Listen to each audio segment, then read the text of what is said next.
Hey everybody, Brian here. Just wanted to try something a little new. I kind of seen a recipe that I would like to try around the campfire, and so Annie and I are going to try it out, and it is called S'mores Nachos. So for the ingredients, we're going to use this, a s'mores kit. So marshmallows, chocolate, graham crackers. All right, follow along. Let's see what we can do.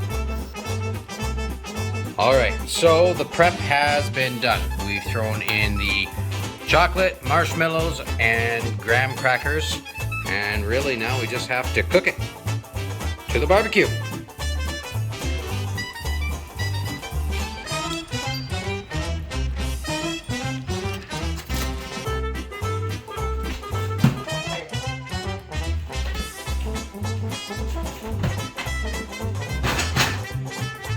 All right, so we cooked it on the barbecue for less than 5 minutes on kind of a low-medium heat, and I did cover it with tin foil, and here we go. Let's give it a shot.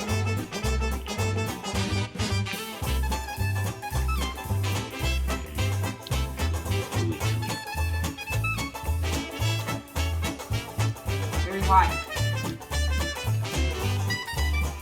Is it good? Thumbs up, everyone. All right, thanks.